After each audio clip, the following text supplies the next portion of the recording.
All right, Larry Krueger here from the Pig and a Pickle Krug Show with a little 49er video as the Niners have made a transaction on this Friday. We'll tell you about who's coming, who's going. We'll do it all next. But first, we're brought to you by Pig and a Pickle, the best barbecue in all of Northern California. Check them out. They're in Emeryville.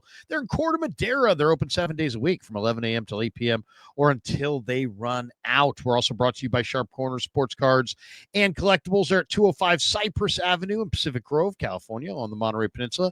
Thanks to Anthony Catania. He's at 831-521-5264. He's a great follow on Instagram at Sharp Corners 831 on the gram. All right, let's talk a little bit about the story of the day, or at least the transaction of the moment for the 49ers. Niners need as many defensive linemen as they can possibly get their hands on because they have so many injuries and guys are falling like flies. And today they signed Shakel Brown, who's been with them in the past, and they waived and released, Ross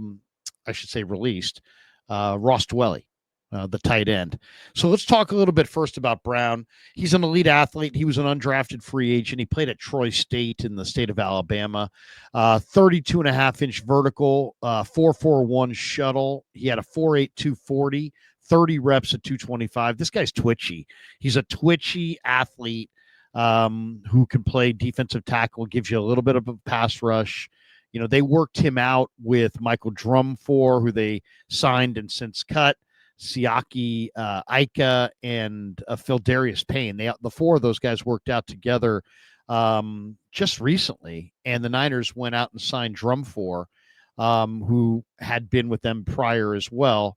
And today they re-signed Shakel Brown. So Brown, I think, is, Drumfor and Brown are different. Drumfor, 6'1", 295, really just a great effort practice player. And I really thought they brought in Drumfor just to kind of, you got a lot of young defensive linemen that you're trying to show kind of the way of the world in the NFL, and you want them to practice hard. And the one thing about Michael Drumfor is he will practice really, really hard, and did. And that's, I'm sure, the example that he set for CJ West and Alfred Collins and Sebastian Valdez and the rookies on this D line. Shakel Brown, though, is a little bit more of a guy that can actually play. He's got twitch, he's got power, he's got strength. He's pretty big, pretty strong, pretty fast. So a very athletic player. I'm going to share the screen and show you guys the 49ers depth chart. We'll just give you the Our Lads depth chart to the 49ers D line here, and you can see for yourself, what it looks like. We had Lombardi on the other day, and he was talking about how the Niners have 22 defensive linemen. I don't know if it's 22, but it's a lot. Nick Bosa, Jordan Elliott, Kevin Givens, Mikael Williams, that's 4. Gross Matos, CJ West, Collins, and Huff, that's 8. Aquinu, Valdez, Kalia Davis, Robert Beal, that's 12. Travis Gibson, Evan Anderson, Bruce Hector, Jonathan Garvin, that's 16. And now Jalen Allen, Damone Harris, William Bradley King, and add Shakel Brown to the list. That's 20. So I'm counting at least 20 defensive linemen. But look at the situation. Givens has a pec injury. He's out. Nick Bosa's got a soreness in the neck area. Yatir Gross Matos is yet to get activated. Has a knee injury. Jordan Elliott's got a back problem.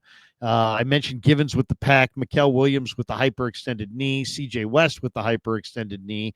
Bradley and Nye's season is over. They put him on season-ending IR with an injury. Sam Aquinu's been working out on the side. Evan Anderson missed about a week and a half of practice with a deep knee bruise. So, I mean, they're falling like flies up front, and they need some reinforcements. So I think this is a couple, as far as right now, I mean, Givens is the guy with the long-term injury. He's probably going to miss probably at least a month of the season, if not more. It's also a recurring pec injury, which makes you think that his career could very much be in doubt. So he's the guy who's probably most seriously injured. Anai is done for the year because he's on IR, so his season is over. Gross Matos, it seems like, has been injured the entire time he's been a 49er. CJ West now with the hyperextended knee, probably a week-long injury, maybe 2. Mikael Williams has the same injury, but he suffered it first, so he'll be back sooner. And then the rest of the guys are getting a little banged up. Aquinu's a little banged up. Evan Anderson's a little banged up. So they brought in all these reinforcements. So Shakel Brown gives them another interior tackle who can move. And it's really just allows them to have a full contingent of players. And I think this is really a direct result of the CJ West injury. West was going to play a bunch of snaps up front. Now he's not. So if you don't have Jordan Elliott with a back, you don't have Givens with a pec, you don't have CJ West with a hyperextended knee, what do you got left at defensive tackle? You got Alfred Collins, Kalia Davis, Sebastian Valdez, Bruce Hector, Evan Anderson. That's really what you got inside. And now you add Shakel Brown. So they're fortified. They've got 2 more preseason games, one against the Raiders, one against the Chargers. We'll see if Shakel Brown makes the roster. I don't think he will. My guess is it will be, 5 defensive tackles, 5 defensive ends. I think the 5 defensive tackles will wind up being Alfred Collins, CJ West, Sebastian Valdez, Kalia Davis, and Evan Anderson. I think those will probably be their 5 defensive tackles. If they go with another one, maybe it'll be Bruce Hector. But I think, now it's like you have injuries and you got to make sure that you've got, you're fortified at your defensive line spot. So they're fortified, and they've been moving guys in and out all summer because they've had all these injuries up front. Now let's talk a little bit about Ross Dwelley. Now here is the tight end depth chart. You've got Kittle as your 1. Luke Farrell's the obvious 2. He comes over as a free agent from Jacksonville. And then you've got 3 guys on paper that were competing for 1 spot. And I'm not even sure that there's even going to be the 1 spot, because you have Garendo, you have Juszczyk, you have other guys that you could use as the 3rd tight end. So if you don't like Braden Willis or Tongas or Dwelley, then you don't have to have any of those guys. I would say Willis is probably the 3rd tight end based on what I've seen in production this summer. Willis can't block. He's not strong. Tongas can't block. He's not strong. So you got to choose which of those guys is the better special teamer, and it's probably Willis, between Willis and Tongas. I thought there was a chance it would be Dwelley. And, here's the other thought on this. I know it looks, first of all, Dwelley looked terrible. Dwelley was on this team a couple years ago and then went to Atlanta. Since he was last here, he's thickened. He's gotten slower. He's smarter than he used to be, but he doesn't move well at all. He's not moving well. He doesn't look good. He's moving very slowly and unexplosively. To me, Braden Willis and Tongas look significantly better, but Dwelley is a veteran special teamer. And it is possible that Brant Boyer would want that veteran special teamer. It's also possible that Dwelley still makes the roster. I know that sounds crazy because he was just cut today, but it's possible that, they made a deal with Dwelley on the side and just said, hey, look, we're going to cut you loose here. Go spend a few nights at the, they know what Dwelley is. Nothing that he does in this game is going to really determine whether he's on the roster or not. If they've decided that Dwelley is going to be their guy, their 3rd tight end, and that he's the special teamer, nobody's claiming him. They could waive him continuously. Nobody's going to claim him. He's just going to be out on the street. So maybe they want to give Willis and Tongas some run in these games, not risk Dwelley, not risk an injury to Dwelley. It wouldn't shock me if Dwelley was brought back as the 3rd tight end. Why? Because I talked to Brian Fleury, the tight end coach, about the tight end position a few weeks ago. And he said to me in very direct terms, because he knew, if he watches my stuff, that I like Mason Pline. Pline was cut. He went to New Orleans. Saints yesterday put Mason Pline on the injured reserve. So his year is done. He obviously had an injury there in New Orleans. So Pline is gone. But Fleury said to me, hey, just so you know, that 3rd tight end position, if we carry 3, is going to be a special teams position. That will be a special teamer. So with Brant Boyer, even though I asked Brant Boyer, hey, were you given any assurances when you came here? It's like, I didn't need assurances. I just wanted to come to a good team. Well, I don't know. I don't know if that's true, because it seems like the 49ers probably did assure him that he's going to have some veteran special teamers on his special teams unit, which is why they signed, the defensive back, Saron Neal, And even though he's running with the twos on special teams, and yet they guaranteed him $2.25 million. So there's a very good chance that Saron Neal is going to make this final roster because of that financial guarantee. And that's exactly what I was talking about when I asked him that question. Were you given any assurances that you would have personnel that could play special teams? And he said no, he didn't need any, he didn't ask for any. But it's interesting because it looks like he's getting them in Saron Neal, and he may get another one here in Ross Dwelley. So even though today Dwelley's on the outside looking in, I think the Niners may be looking at this as just saying, hey, Dwelley, we know what he is as a special teamer. We don't need these last two preseason games. We'll let Willis and Tongas get all the reps. We'll put them out there. We'll see what they got. If they really impress us, we could always go with one of them. And if they don't impress us, we'll just cut them, go with two tight ends, and wait until the rosters are pared down. Dwelley will be out there on the beach. We'll sign him. We'll put him on the practice squad, and he'll be our practice squad tight end.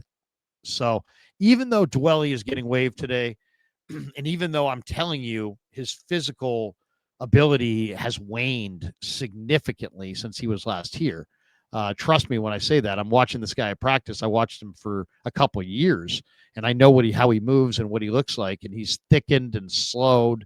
He's not the same athlete that he used to be. But if all he's going to do is be their emergency third tight end who gets shuttled from the practice squad to the active roster, periodically throughout the year to be a special teamer, then Dwelley, even though he's cut today, may actually just be hanging out at the Santa Clara Hyatt for a few days.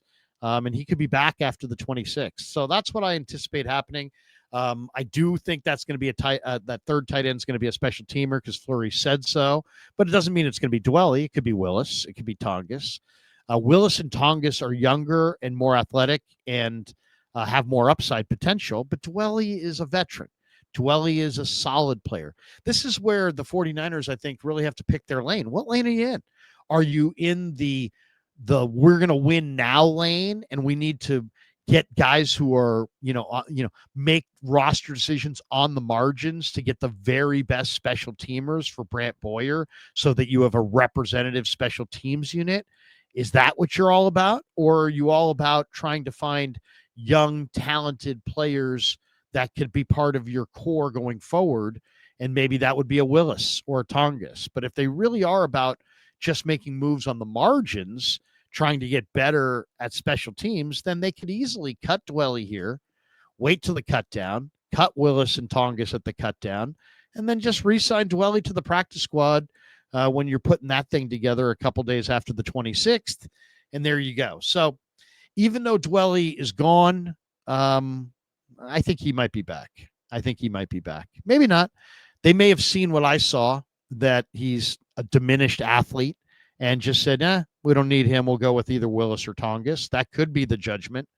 Or it could just simply be, hey, we'll let Willis and Tongas, play in these last couple games and put out some good film, and maybe they'll get claimed. And we'll just, we'll go with two tight ends on the final 53, Kittle and Farrell. And then, after the rosters are all pared down, we'll just re-sign Dwelley as one of our 16 practice squad guys. So I think that very well could happen.